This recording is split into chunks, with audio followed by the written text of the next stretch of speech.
Friday, Cheesehead TV brings you two guys who like to think they know something about football.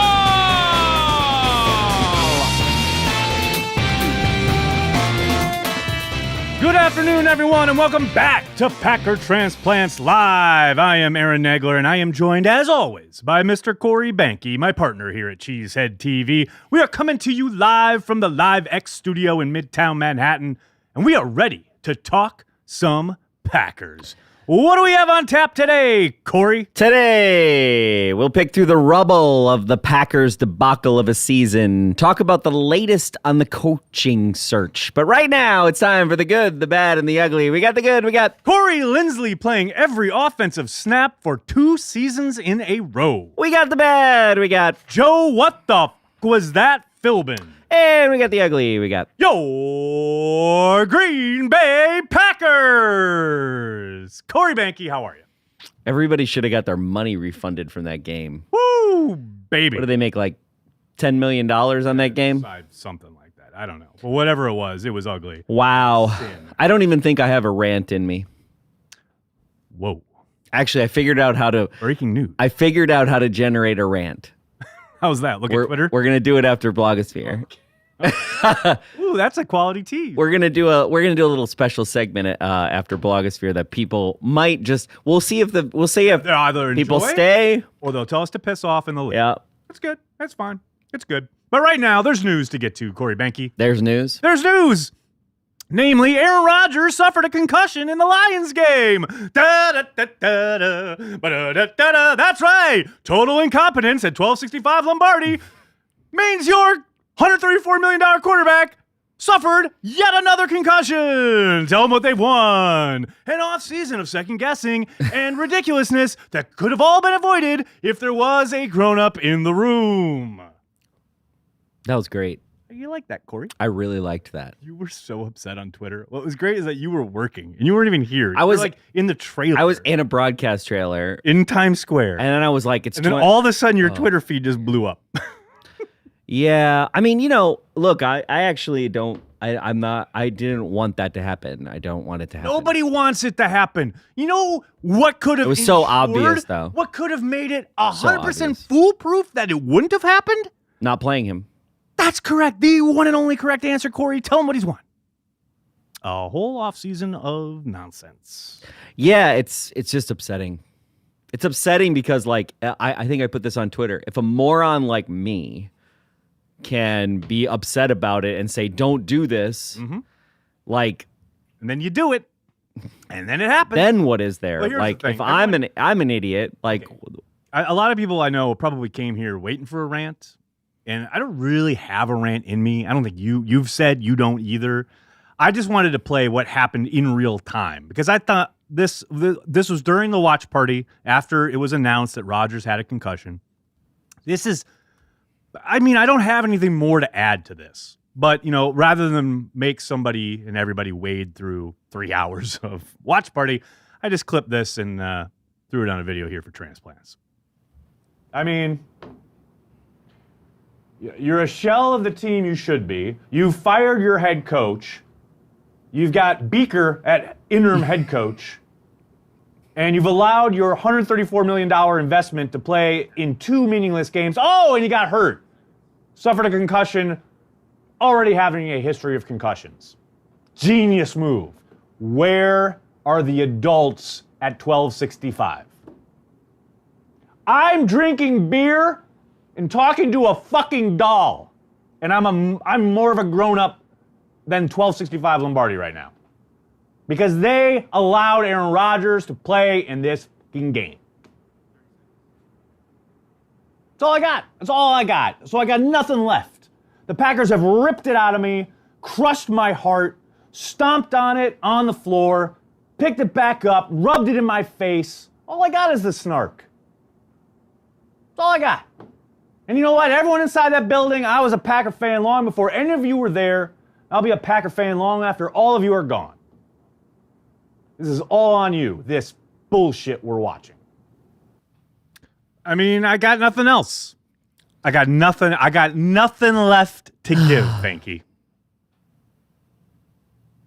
You know, there's people that are like, there's people that don't understand what's going on, that kind of either don't watch our show or like come to it late. Not that we know what's going on, not presuming that, but like there's the only thing I was getting as like a little bit of blowback was like, that's the coach's decision. And we've gone over that ad nauseum of like, you know.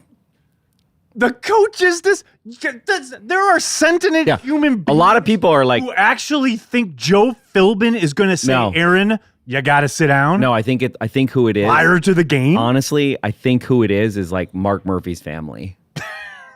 I think it's troll accounts. Remember that who was that? It was a general manager. They had to fire him because his wife, the 76ers. His wife had 3 troll accounts. What's so funny? You about know, that? Mark Murphy's got some troll accounts. What's dude. so good about that? Is Know like, it. When Gutekunst was on my podcast this past offseason, it was a couple weeks after that story broke, and I made a joke with him about it, and I said, my first question obviously is something about how many troll accounts do you have, or blah, blah, blah, blah. And Gutekunst, like, didn't miss a beat. He said, I don't know, you'll have to ask my wife. Nice. Like, it was a joke, but he was, like, right on top of it. I was like, all right, so you are on Twitter. I know you know this story. Yeah, because I would get like things like, that's not even Murphy's decision. And then I'd be like, okay, Mark Murphy's wife.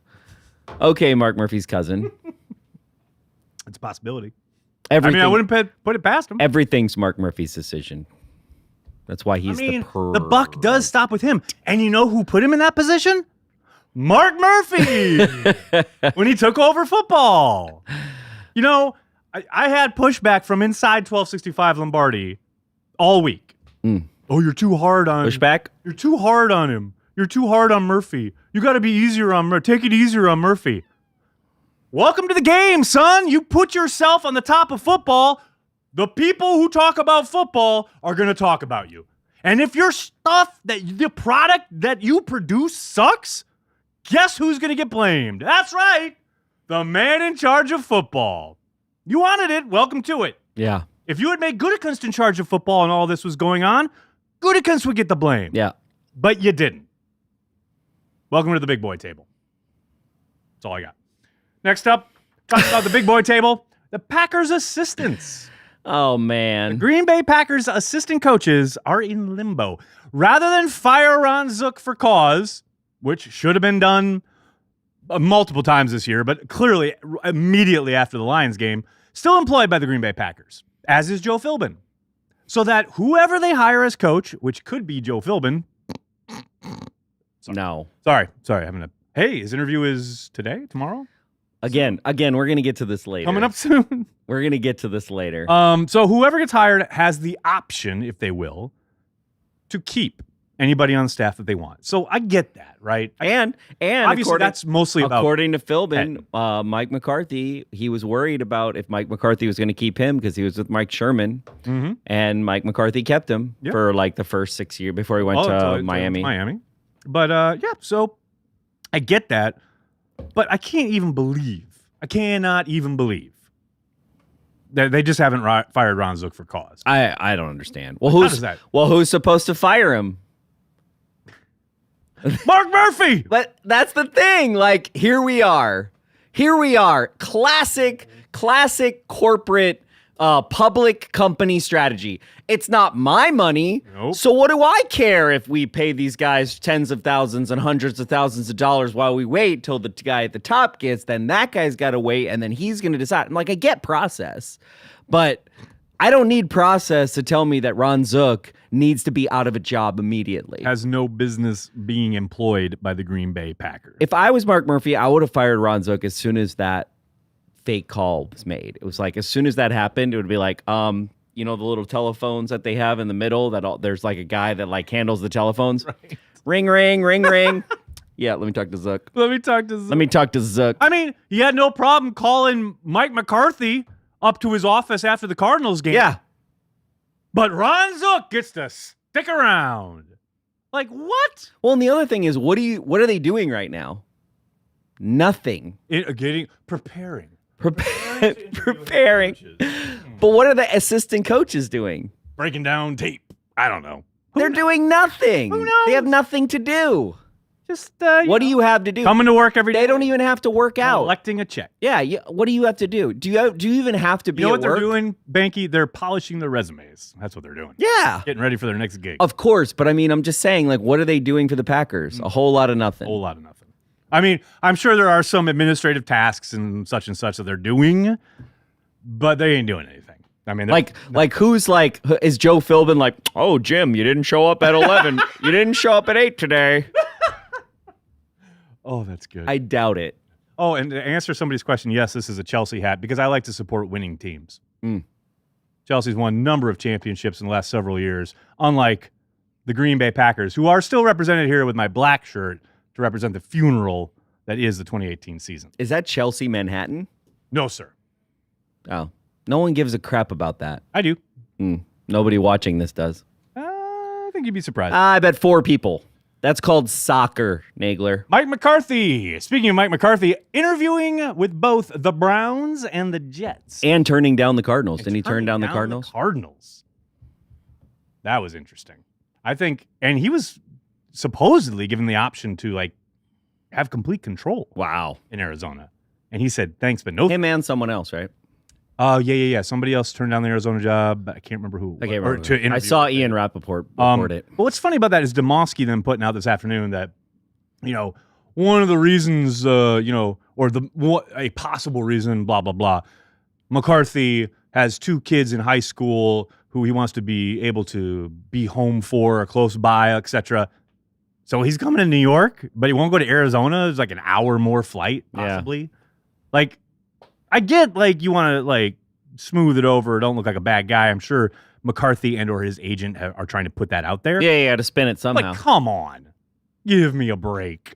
Like, it's 2018. Also, let's... Airplanes work. And also, we're talking about a guy, like, as much as we want to talk about how he was a toll booth operator back in the day, he has so much money, he could literally do nothing and support, like, 10 families. Yeah. Easily. Close to that. It's ridiculous. Families, yeah. Yes. It's ridiculous. Yeah, it's true. I mean, it's great. He deserves it. Yeah. I'm just saying, like, he has the means to literally commute to charter a flight anytime he wants. Correct. Till he's dead. Well, yeah. There are other expenses. Plus, whatever head coach job he's going to get, he's going to make buku money. Make bank. The Packers better hope, but it would be nice for the Packers if he did get a job this year and, voided his contract and didn't have to pay him that final year.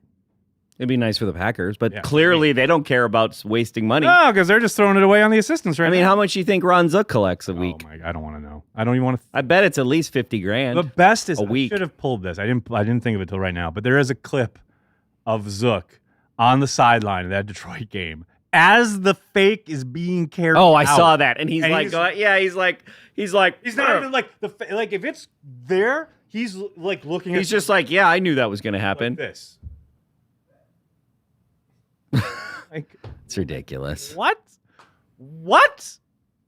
Everybody on that field had their bags packed. Even the guys like Jamal Williams, who always gives his all. Jamal Williams was popping off in the locker room afterwards. Everyone's pissed. Like, I get it. But mentally, everyone was out. Yeah. Like, it was just out. The Packers were checked out. Yeah, that's what I mean. The only reason 1265 did a game was because the NFL mandated that a game was to be played. 100%. It's the same thing with a certain press conference. They trotted out there. We'll get there. Okay. We'll get there. Finally, speaking of coaching searches, and obviously Mike McCarthy has moved on. The Packers are in need of a new head coach. Now, here are the names. Wow, Corey Banky. There's a lot of names. Are the names? A lot of Packers have been connected with, and/or a lot of names. These are all confirmed, either requests or they are about to happen, etc. Josh McDaniels, offensive coordinator with the New England Patriots. A lot of people want him. He is probably the most popular choice online, definitely. There are some cons to him, though, right? There's a whole character thing with the backing out of the Colts job last year, which he had, and literally the Colts announced it. Oh, yeah. He had assistants signed up, and then he backed out at literally the last minute. Yeah, but you got to assume he's not going to do that again. You would hope so. But, yeah, so there's the character thing. But he's an excellent coach. So there's no doubts about that. Of course, there is his failed stint in Denver. But of course, in Denver, he had control over personnel. He's not going to have that in Green Bay. He's just going to coach, and you have to think that's probably a good thing. Yeah. So we'll see. There's Jim Caldwell, the former Lions coach, who I know it's funny how Packer fans can't even conceive that he's an actual candidate, but he is. Like the guy, he's just there for the Rooney Rule. No, he's there because he's a good football coach. Like, you can poo-poo him all you want. You don't like his demeanor. I got it. But he took a team to the Super Bowl. Yeah. He was the winningest Lions coach in the modern NFL. That's not saying that much, It's though. not, but hello? That's like winning in Cleveland. It's like winning where winning never happens. You got a raw deal in Detroit. He's a very, very good coach. Okay. There's Pat Fitzgerald, the head coach of Northwestern, the one man on this list who Murphy has legitimate ties to. Murphy hired him to that position. He reportedly said, I believe on Saturday night, one recent evening, he said, I'm not going anywhere, #GoCats or something, whatever. Yeah, but they all say that. Of course, exactly. How can you tell if a college football coach is lying? His lips are moving. Yeah. It's fine. I'm not into the He's whole... playing to his base. Maybe I'm old-fashioned, but I'm just not into the whole college thing. I'm not into the whole that's the college move. To me, it's like if you want to move to the NFL, become a coordinator, really right. and really... The jump from college head coach to NFL head coach, that's a vast one. And really, for me... That's a tough transition. I don't know how you feel about this, but for me, and I do want to talk about, there's this, we're going to keep going on the coaching list, but there is something to be said how that we have an elite quarterback. And I did find it interesting that the top 5 or 6 elite quarterbacks did not make the playoffs this year. Top 5 most paid. Wow. All sitting at home. Wow. And in some ways statistically too. Those are the top. Yeah. Oh, yeah.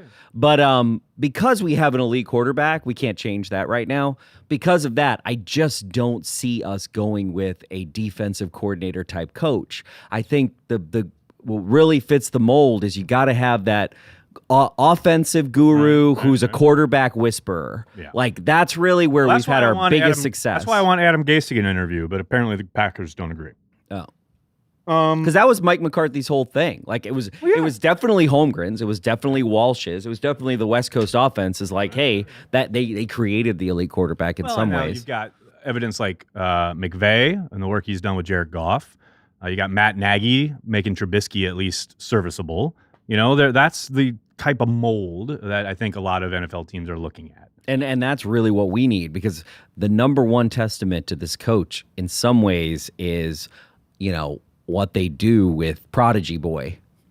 How they fix. I don't even want to call him QB1 right now. Ooh. He's temporarily checked out of the QB1 position until he gets through protocol. Oh, man. They also interviewed Chuck Pagano, former Colts coach. I can't get behind Pagano just because of the horrible picket fence thing he ran against the Patriots a couple years ago, which was like the most ridiculous thing I've ever seen in my entire life of watching NFL football. But Pagano also interviewing in Denver, so there are other teams at least taking interest. There's Matt LaFleur, the offensive coordinator for the Titans, who has a history with McVay, so you can see that kind of connection there. And actually, he's done some good work there. I know people like to poo-poo it because the Titans aren't an offensive juggernaut, but I think given what he has to work with, he's leaned on his running game, which I think is smart in Tennessee. His quarterback's been injured a lot. They don't have a true downfield weapon, though I think Corey Davis can develop into that. So I think LaFleur is a intriguing prospect. There's Brian Flores, who's the de facto defensive coordinator. I know Belichick is so petty, he wouldn't name him defensive coordinator, but has him making all the calls as a defensive coordinator. But he's the linebackers coach. Wow. Okay, Bill. But he is presumably going to be interviewed the same day they interview McDaniels. It'd be interesting to see if, now here's a defensive. But Belichick is allowing him to interview? Yes. I don't think he can block him. He can't. You can only block him. That's right. You can't block that. But then, can you block anybody, or can you only block in the season? No. So I can't remember how it goes because they've recently changed it. I do know that any team playing this weekend, you can't interview their coaches. So Seattle, even for a Dallas, head coach, no. Like You got to wait until they're done gotta with wait the playoffs. until after this. Yeah. Obviously, if they lose, then they're free to whatever. Yep. If they win, there are certain days. There's a parameter within which you have to blah blah blah. Got it. So yeah, I think Flores is interesting. I don't think he's got much of a shot, but he is garnering interest around the league. I think it'd be really funny if like McDaniels is the hot name, and Flores like gets the interview and gets in there and just blows them away and gets the job. Yeah, but that can happen. There's Mike Munchak, the offensive line coach for the Steelers, who was with the Titans forever, was their head coach for a little bit. No nonsense guy, real kind of old school, which I find interesting. Yeah. There's Dan Campbell. That's like a Mike Sherman throwback guy, right? A little bit. There's Dan Campbell, the tight ends / assistant head coach down in New Orleans. Funnily enough, circle of life, Packers connection here. He is the one who was the interim coach when Joe Philbin was fired in Miami. Got it. But he really did kind of light a spark with that Miami team when he took over. But eventually down the road, they kind of like just fell away, like all interim coaches kind of do. So what do you think? Wait, there's one last one. Oh, I didn't see that guy. It was number 9. Pete Carmichael My bad. Jr., who has been with Sean Payton forever in New Orleans. And it's funny because every offseason, there's kind of a, what about Pete Carmichael?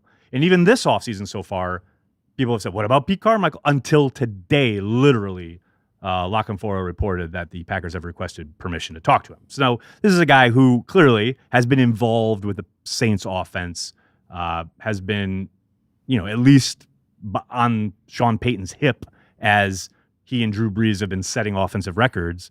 The one kind of warning bell there, I think, at least from my perspective, is look at Joe Lombardi. He was, taken from New Orleans. Detroit had him as their offensive coordinator, and he bombed spectacularly. So you do wonder how much of it is, okay, this is all Sean Payton's. Yeah. And these guys are just along for the ride. Yeah. Now, I have no way of knowing. But isn't obviously. that? I would think, like, being a producer, that I kind of have these where you have specialists and then you have producers, right? And a lot of people are good at being specialists at a bunch of things, right? And following a leader, right? But as soon as you take the leader out and you want them to be the leader, which arguably is what a producer is, NFL history is littered with that. And that's pretty, unless you have a guy who is successful and you're poaching him from the thing, there are no sure things, period. But unless you have a guy who has experience head coaching, like, what about this? Okay, so what do you think? What, I don't know anything about the head coaching process, not just for the Green Bay Packers, but in the NFL. I know nothing, and I think it's pretty clear to see that, and I'm not talking crap here, it's pretty clear to see that because of our situation in Green Bay, a lot of the media is having the same problem where they're like, oh, whoa, what do we do? What do we do? What's happening? We haven't had to do this in a decade, right? And so, you can see them kind of figuring it out. What is the likelihood of us not having, this list is not exhaustive, but what do you think the likelihood is of a kind of bait and switch, right? Where you're spinning that you're interviewing all these people, but meanwhile, like a guy that no one's reported on that came in under the radar is the guy you go with. Yeah, I mean, this day and age, it would be so hard to do. The moment these guys get an interview, their agents want it out there. But what if Mark Murphy went out there? It's totally possible. But in the age of the internet tracking, someone will be like at a bar. You don't think the moment they land in Boston, they won't be like, oh, I saw Mark Murphy at the airport. Oh, I saw Brian Gutekunst. Like, blah, blah, blah. Like down to New Orleans. Like, we're going to know where they are. Do you think anybody knows what Brian I guess I do. Yeah, I would see Of course you do. I would be every like Packers fan in America knows what he looks like. I don't know about every. Okay, most of them. My mom probably doesn't. You're right. But my mom doesn't like the Packers. So that's neither here nor there. There you go. But, it's just hard now. Because everything's so immediate and connected. It's like one of the things somebody in personnel said to me after they fired McCarthy. And I was like, why the hell would they do it, blah, blah, blah, blah. Now, they said, well, if we make a call while Mike is here, it's going to be out in 30 seconds. Yeah. And I was like, okay, I understand that.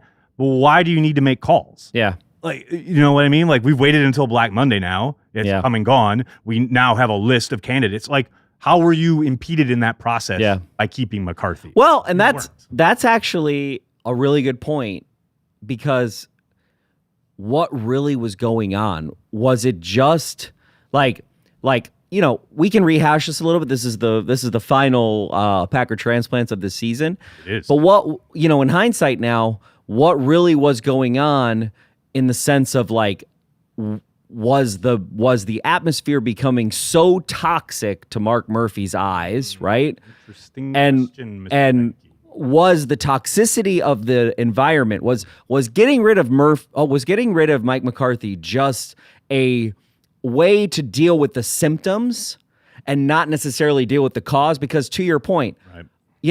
look, how would the last 5 games be without Mike McCarthy? there. Mike Right. McCarthy. Yeah. I don't think that much different. But was the idea that this disease was spreading through the locker room of toxicity and nothing was being done, which I understand. And hey, I'd take it past the locker room. Was it all over the building? Was it becoming just so hard and difficult and toxic, to use your word, to just come into the building every day? Because look, I mean, Mike had been there 13 years, and lots of stuff builds up relationship wise. Yep. And obviously, the relationship between the quarterback and the head coach was talked about a lot. A lot of it was clearly, it's like that old thing where they always talk about, like, oh, we don't read our press, but everyone reads the press. Everyone's on their phone. Everyone's looking at headlines. Everyone's on Pro Football Talk, et cetera, et cetera. So, and that's where it brings me to, like, the whole point of firing McCarthy, to me, was emotional and reactionary by Murphy, because he didn't want to put up with another month of that. Right. You know what I mean? Because But I wonder if there's that no because logical reason exactly to fire him. Well, then after that game. Well, then I wonder if by getting rid of that symptom, did it almost become that he couldn't, I don't know what I'm trying to say. I'm trying to say that by fixing a symptom, which we all know, right? You take cold medicine, your cold's going to last longer because you took cold medicine, pretty much, because you're hurting your body and your antibodies. At the end of the day, your antibodies are the thing that kill the cold, right? You taking cold medicine just helps you get through it, but then it takes longer. So I wonder if exactly. So I wonder if, like, he didn't really have the cure, so he was like, all right, well, I'll fix this symptom. But then by fixing the symptom, now it almost made, he who shall not be named more powerful, right? And with that power became the inability to pull him from the game, from the last 2 games especially. Wow, you just elevated Rodgers to, like, Bostic levels. That's impressive. No, I meant that in a Harry Potter reference. I know. I'm aware. So wait, now Rodgers is Voldemort? No, just currently, temporarily. For a little bit. He's as he's not QB1. He's got I can't call him QB1. He's got a temporary holding situation. Amazing. He deserves the temporary holding situation. I got no complaints. You just don't want to say it because everybody gives you crap on Twitter when you say anything bad about him. I don't know what you're talking about. Everyone loves when you got to do like a whole video just to explain how you feel about Rodgers. Dude, I just get the dumbest shit on my Twitter feed. I know. Sometimes we all do. it's better just to put a video out and so it addresses everything. You get more volumes of it. You get more volumes of it, and I get yeah. We're not totally off the rails. I thought we would be, but we're not. We're actually following the script. That's pretty good. All right, so now here's my question to you, Banky, because I was wondering this and I was pondering it, and then Homer, our good friend Homer, friend of show, put it up on Twitter, I believe 2 days ago, and I've been mulling it ever since, and I just wanted to get your take on this. Which is more important for the Green Bay Packers franchise going forward? Which is more important? The hiring of this next head coach or the job that Brian Gutekunst does in his second offseason? Oof. Which is more, obviously, both are important. But for what, though? The future of the Green Bay Packers. But 5 years, 10 years, 20 years? However you take it. I mean, I would say in order to win a Super Bowl, the head coach. Because by the time Doesn't a head coach need players? But by the time that he's going to have to make do with the players that we pretty much have, and we're going to have to go in free agency. I don't know if you missed 2018, but the players that are on hand currently are probably not capable of winning a Super Bowl. The problem is just I don't know about that. I don't know about that. You don't know enough about that. I think I know enough. You don't know enough about that. No, you don't really.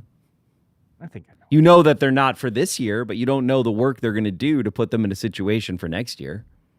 Also, if everyone stays 100% healthy, down in and down out for the entirety of the 2019 season, as the roster currently constructed, come on. you're right, maybe. Okay, now you're being negative, Nelly. I'm being realistic. No, because you don't know. You're being realistic I about don't know. speculation. That makes no sense, Nagler. You just made no. You're literally being like, I'm being realistic about my speculation. No, you're speculating. You can't be realistic about your speculation. That doesn't make any sense. What the f- are we doing here if we're not going to speculate? The hard news is the Packers are searching for a coach. End of show. See ya, everybody. Have a good night. Look, my point is, don't pull a Bill Michaels, okay? That's annoying. Oh, you did not. Okay? You did not. Don't pull a Bill Michaels and already say that the 2019 Packers can't win the Super Bowl. That's some BS. With the roster they have right now. Yeah, so they're going to if get they rolled that out there week 1 next year, you're telling me they could win a Super Bowl. Yeah, they could. It's possible.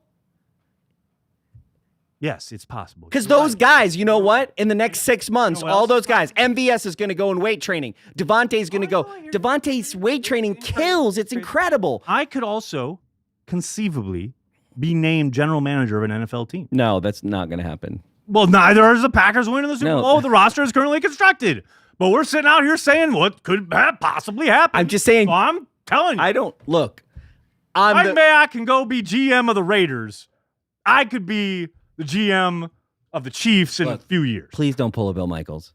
I'm not. On the closing of the 2018 if season. I was Bill Michaels, not already close the door on the 2019 Bill Michaels season. would say, killing me right now. What Bill Michaels would You're say right literally now. me If right I'm playing Bill Michaels, I would say the Packers will never win another Super Bowl as long as Mark Murphy is in charge. Hasn't he already said that? Packers. I don't know, but I'm sure that's that's kind something of he would thing say. That's something he would say. Exactly.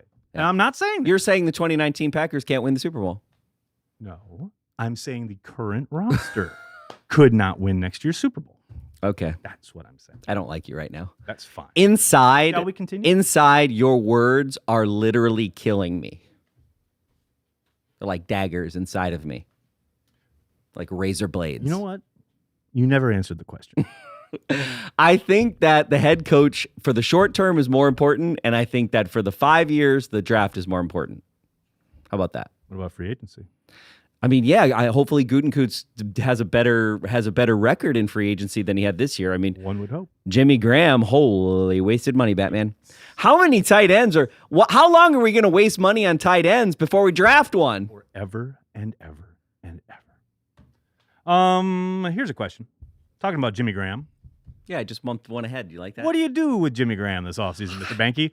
You just got made GM of the Green Bay Packers. Lord. Mark Murphy is a constant watcher of Packer Transplants. He says, you know what?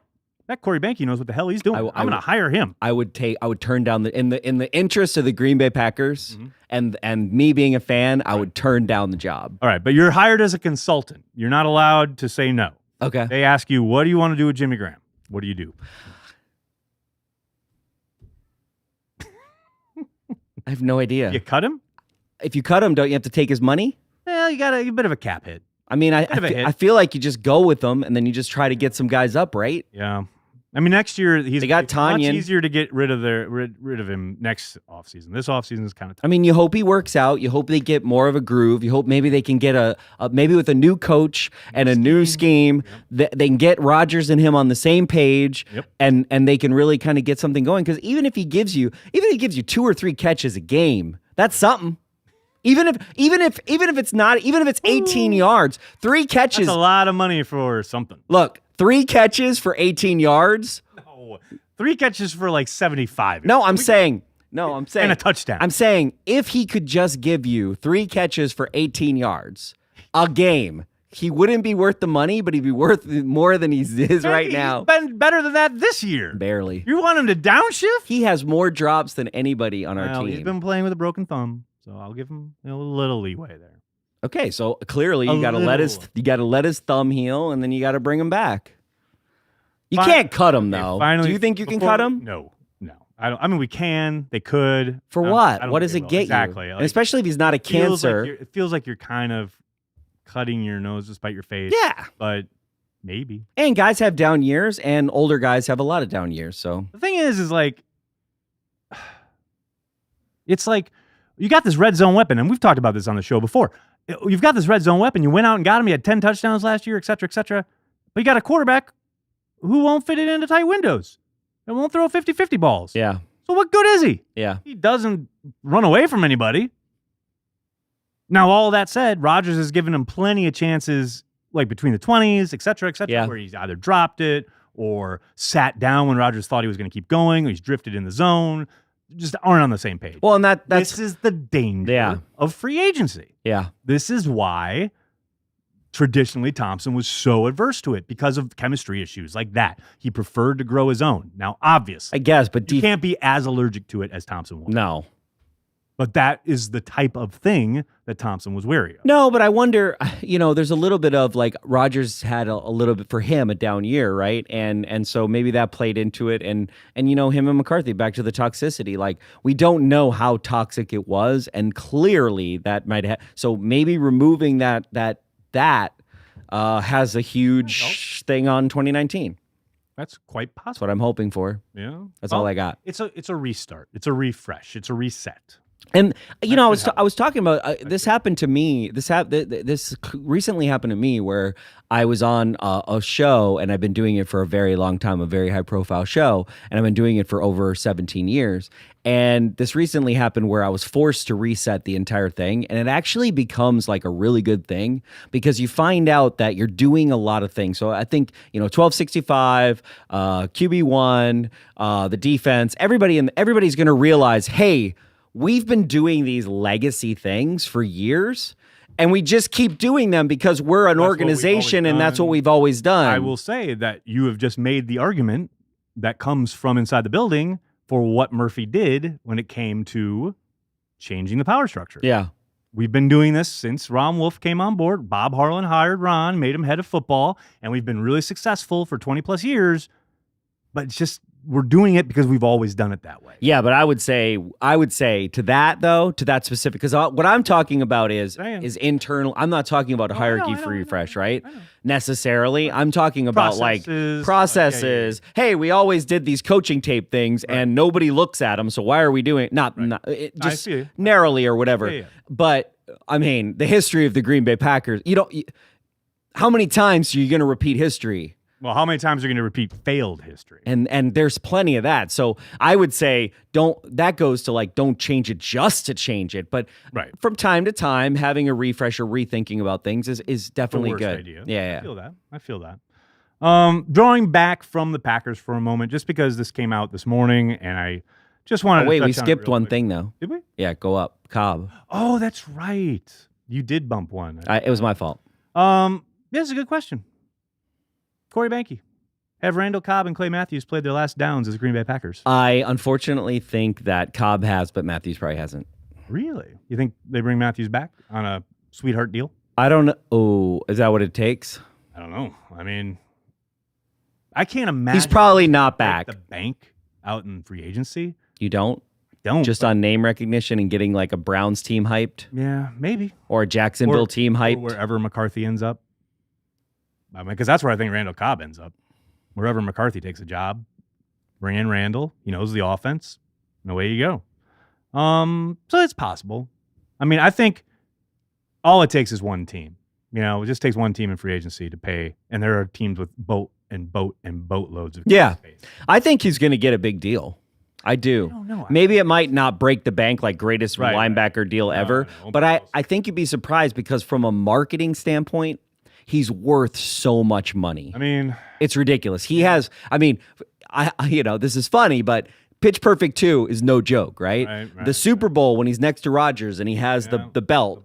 And then the best State Farm ad is him and Rodgers when he's like, "What'd you do?" Well, that's like the greatest one. He's a public face. He is. You know what I mean? And he's a good ambassador for your franchise. And like, you can't, I feel that. Like, a lot of times just selling jerseys, just doing that there's teams that matters a lot. Aaron Campman became a free agent, and everyone was like, the Eagles were going to sign him. All these teams that like legitimately were contenders were like, blah, blah, blah, like we're in the market for his services. And it was like the sweepstakes, not sweepstakes, but who was going to get Aaron Campman? And he ended up signing in Jacksonville because they paid him a bunch of money. Yeah. And he could go down to Florida where there's no sales tax. Yeah. It's like, That's the kind of thing the kind of thing I think happens with Matthews. Well, a team that could use a name player. It's like the Redskins. Well, it's also like if you're going to try to make Ocean's 11 or Ocean's 12, you got to have a couple stars to start you out. Right. It's like somebody who's thinking about joining your team, and he's like, oh well, we got Clay Matthews. Like you got a star. You know, you got a star in the bank. I feel that. I did want to show this picture that Evan Siegel took prior to the game. I mean, that just about says it all about the bond between Rodgers and Cobb. And look, someone did posit this on Twitter, and I did want to bring it up because I thought it was what is I trying to say? Tweeted? Well tweeted, but well observed. Yeah. That picture represents why Aaron Rodgers wanted to play. Totally get it. 100% behind it. Oh, yeah.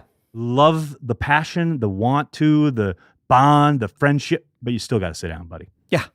Again, that's why a grown-up in the room was necessary. I mean, the next evolution of humanity is understanding everyone's point of view and then making a decision that is for the team, not what is the best for the organization. Oh, sorry. Income tax, Daniel, not sales tax. Daniel, good Lord. I'm talking football over here, man. You got to get all pedantic about taxes? Really? Really? Oh, man. Really? Are you going to be okay, Daniel? Is everything going to be all right? Good Lord. We have plenty of sales tax. It's income tax that you're thinking of, Mr. Dagler. Thanks. Meanwhile, this show is live. I know. I'm well aware. That's what's funny. Like, most shows you watch are not live. Nope. Finally, can we just talk about the game of football as under the stewardship of the NFL? It's become unwatchable. Have you watched? What was the last time you watched a full game that didn't involve the Green Bay Packers? It's been a while. I used to watch every single game. It used to be my job. But even before it became my job, I watched every single game. Especially once Game Pass became a thing, I watched every game because I love football. Yeah. I love the game of football. But golly, do I hate the NFL. I mean, it's unwatchable. The NFL, their officiating crews assessed 3,447 penalties in 2018. That, my friend, is a record. The most that is, I was going to ask what's the ever. Yeah, I was going to ask in the history of a 16-game season. I mean, I'm not going to defend the NFL, okay? But I am going to say you know this, so I'm stating the obvious. Mm-hmm. They basically have the most watched product in America, okay? That's what I said. At least in North America, right? 100%. So, and anybody who says they've had any lower rating, they have not. No. Okay, they've steadily increased their viewership. Once again, the most watched television program in America. Yeah, and if you look at the top 25 programs on television, but when you include streaming, it's even crazier. When you look at the top 25 programs watched in 2018, I think NFL owns like 12 of them. But that's the thing. So no, so you have that, right? So you have this growth chart, right? That's going up, and then you have the Will Smith movie. You have concussion issues. So their idea is, okay, well, in order to protect the thing that they don't want, the thing they're scared of the most is a mother who is in her, who just had a baby, who's like, my son or daughter are not going to play football. Sure. Yeah. So this is their way to mitigate that for the future. Now, I don't necessarily agree with it, but it's ridiculous. It is what it is. It's ridiculous. What I love is assessing penalties to quote unquote protect players after they've already gone through the act of suffering whatever it is you're trying to protect them from. Yeah. Like, 15 yards, roughing the quarterback. He's been hit. You're not protecting him. It's true. Like this whole idea. Yeah, but then if you don't penalize that though, and you only fine him. But here's the other thing: the NFL has gone the competition committee in particular has gone so overboard, trying to react to singular incidents. Yeah. Like, this happened. The Rodgers injury last year being a perfect example. Which then killed Clay Matthews. Which then robbed the Packers of a victory this season. It's like You have completely overreacted to every instance because you lied forever. You had Elliot Pellman, idiot boy, in front of Congress saying there's no connection between football and head injuries, and you just lied for years. And now it's all out in the open, and everyone knows you were lying and tried to cover your ass. But, oh, no, don't talk about that. Look at all the good stuff we're doing. They're really trying to keep people safe, blah, blah, blah. Meanwhile, guy can't go 3 plays without that yellow marker coming up in the lower right-hand corner of your screen for the most ridiculous ticky-tack nonsense. Well, did you see MBS's tweet? Oh, my God. Did you see MBS's tweet? Which one? He said that he tweeted today or yesterday. Which one? He tweeted that he's like, in order to improve officiating, he tweeted the record thing. He's like, in order to improve that, they should fine the refs like they do the players. Yeah, I did see that. And then some jackass responded on Twitter, you don't get fined when you run a wrong route. Oh, just shut. Well, this is why Twitter's unbearable, man. Because every idiot can spout nonsense. Good Lord. So anyway, I just wanted to put that out there because it's clearly not unwatchable though. But that's the thing. Revenues are up. Viewership's up. Everyone's watching. But it's fucking unwatchable. Well, you have to wonder that It's the drama. It's the drama. It's like a reality show, It's like you can do this and you do that and it's unwatchable for 3 quarters, but then Phillip Rivers throws a touchdown at the end of the Chiefs game and everyone's like, oh my God, that game was awesome. No, that game was fucking unwatchable for 2.5 hours. But then you got down to the end. But that's kind of like how soccer is. Soccer's the same way. You watch it. La, la, la, la, la, la, la. You fall asleep. You're like, oh, okay. And you wake up, and then there's this amazing score, and you're like, oh, my God, that was amazing. And you're like, no, I just watched a bunch of dudes walk back and forth, run back and forth, run back and forth, and nothing happened. Sir, you're thinking of college basketball. Soccer. College basketball. Soccer. College basketball, where you're like, fucking forever. You get down to the end of the game and some amazing shot goes in. Everyone's like, oh, I love March Madness, even though I watched crap for 2 hours. Yeah, the score was 42 to 41. My God. No one can hit a bucket. Everyone's shooting threes, blah, blah. It's oh, God, it's awful. Anyway, I love it because you sit around all day drinking and watching basketball. That's fine. That's fun, but, oh. Bullock ML, whoever you are, you will be banned from the chat for using the R word. Thanks for stopping by, buddy. This is why we should not have the chat up. No, I'm just reporting. Okay, let's move on to the next thing, Nagler. Hold on. Hate speech, graphic violence, that works. Harassment or bullying. Which one should it be? Should it be hate speech for the R word or harassment or bullying? Just click the button. Okay, I will. Golly. The R word is unacceptable, people. It's fine. Get used to it. I think it's that time. Is it that time? Yeah, it is. All right, let's roll.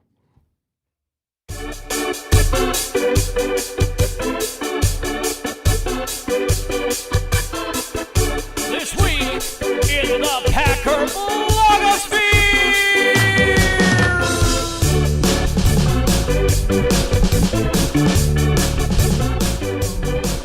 That's right. It's This Week in the Packer blogosphere, the return of that venerable series. When did it go away? I don't know. Last week, I guess. Oh. Now it's back. Yeah. It goes away for a week, and then it comes back. Got it. This week, the Packers, I believe yesterday, announced the finalists for the Packers Hall of Fame for fans, the Packer Fan Hall of Fame. Nice. Now, everyone's deserving. Not everyone. Everyone they nominated. Oh, everyone they nominated. Not every Packer. I was like, whoa. No. I was like, everyone that's a low nominated bar. is more than deserving. Oh, yeah, I totally. wanted to give a shout out and encourage everyone who watches this program, listens to it on the podcast, follows us on social media, wherever you are, I would like to encourage you to vote for Amy Nelson of Mayville, Wisconsin. She is a lifelong, faithful, positive supporter of the Green Bay Packers. I love this. You should like this, Banky. No matter the outcome of the games, wins or losses, Amy always remains a true Packers fan. Love it. Whether preseason, regular season, or playoffs, game day is a weekly highlight for Amy as she plans her green and gold wardrobe. Do we put up her picture? I think we have her picture here.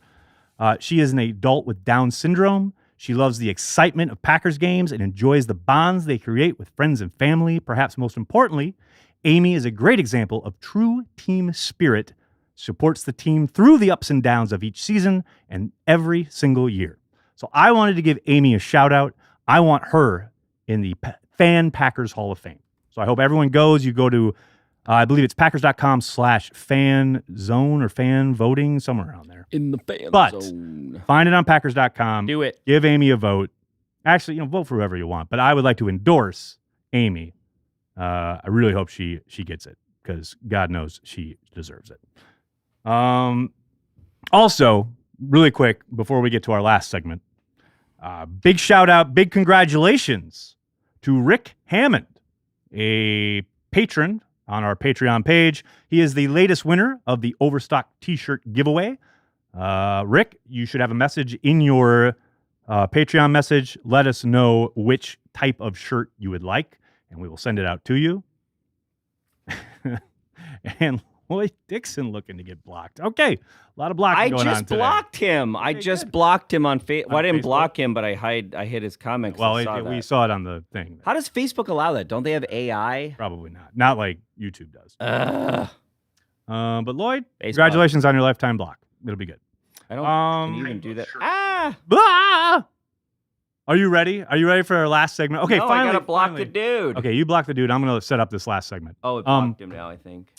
Finally, we do a lot of stuff here at Cheesehead TV, kind of finding our way, not knowing how the hell to do it, what we're doing. That's how we started, really. I mean, we were just two guys who had opinions about the Packers, and as Mike says in the intro, two guys who like to think they know something about football, and we just started talking into microphones, and people started to listen. But we did want to know kind of what you guys want from Cheesehead TV. We're done now with the 2018 season. It's my first season back in the fold.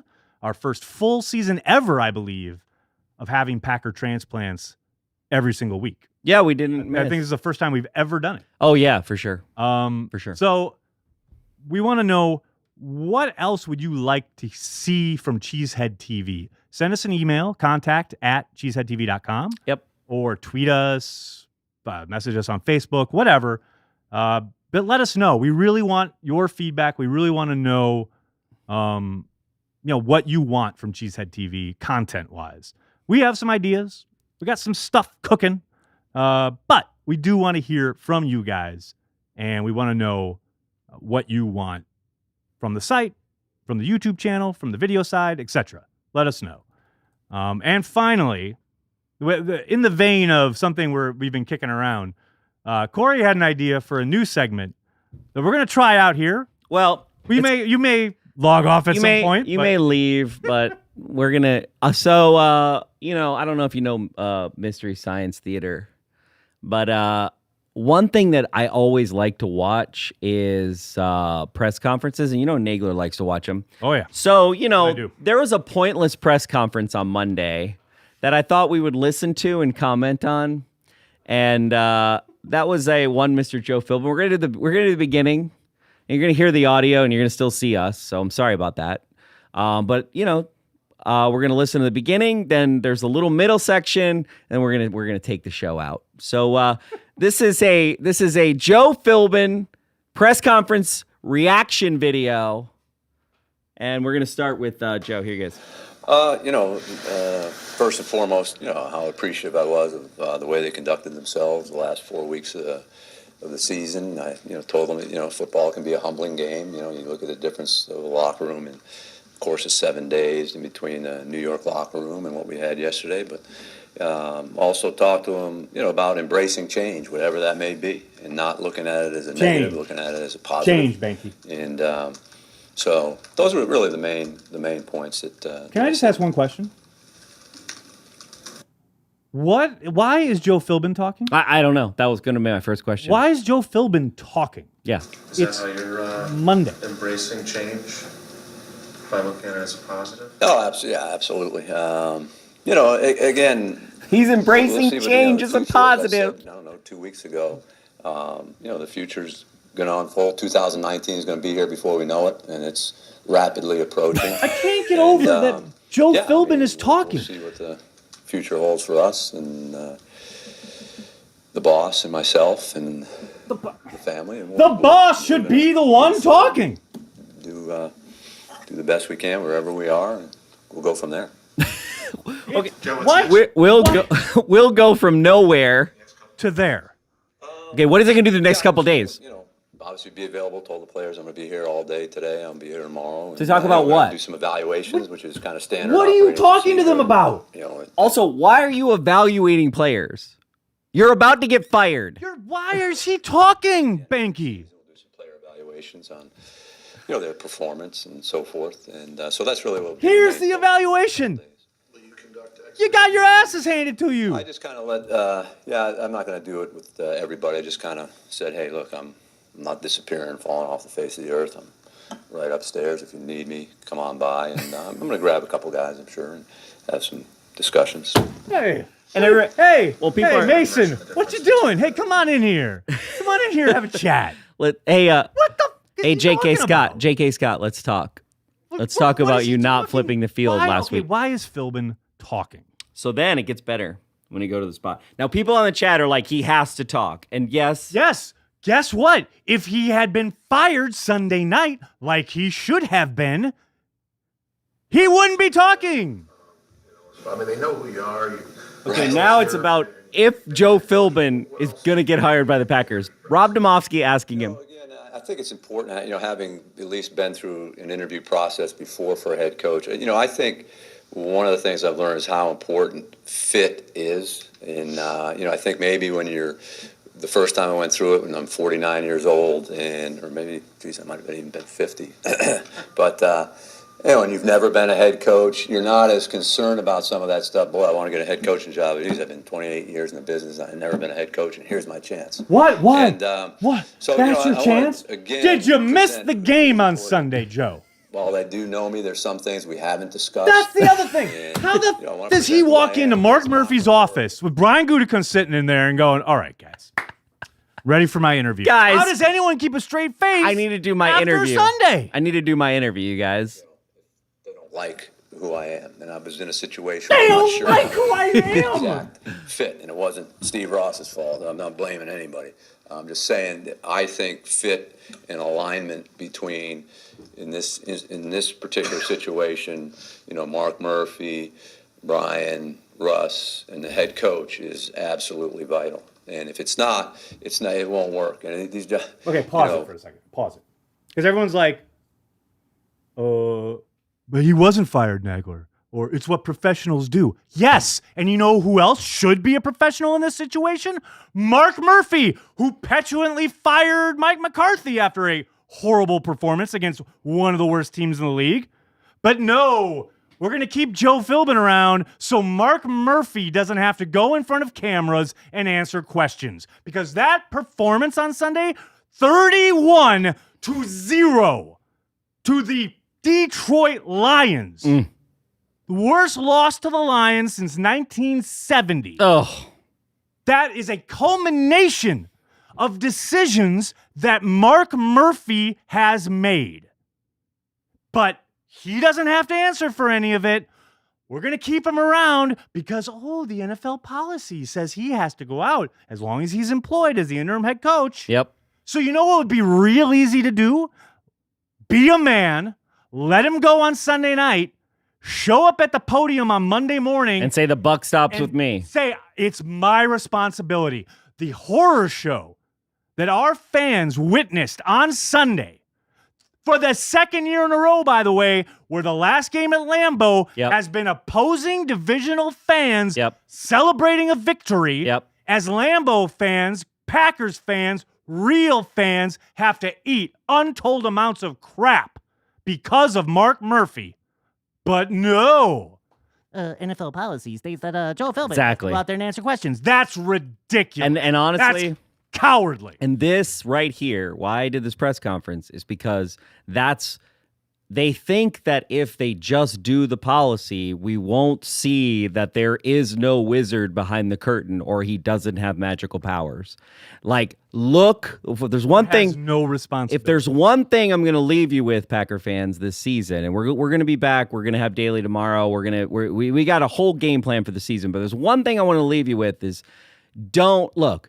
Social media is great. It's all great. People are going to try to feed you something. Whether you eat it or not is up to you. Big time. That's all we got to say. And remember, also, always remember, especially during the coaching search, but during free agency, etc., we know stuff, we quote unquote know stuff publicly because someone wants us to know. Yes. So when people are telling you something, someone leaked it to someone so that they could get 90% someone. of the time. Yep. Every once in a while, there's an actual bit of reporting being done. It's But rare. For the most part, It's rare. someone wanted you to know. For the most part, For Aaron a Rodgers signed his deal and he gave James Jones the exclusive. It doesn't come like leaked or some other way. You got anything else, Banky? Nope. That'll do it for this week's episode and for the season of Packer Transplants. We'd like to thank everyone who connects with us all across the internet, be it at Cheesehead TV, any of our social channels. You guys really help make this a unique fan experience. That's why Corey and I are here. We are and will always be devoted to Green Bay Packers fans worldwide.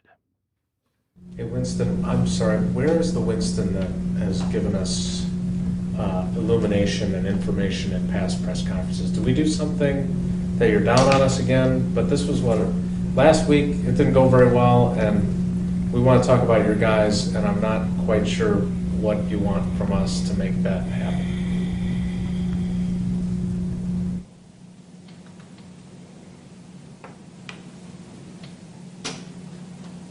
I can't help you.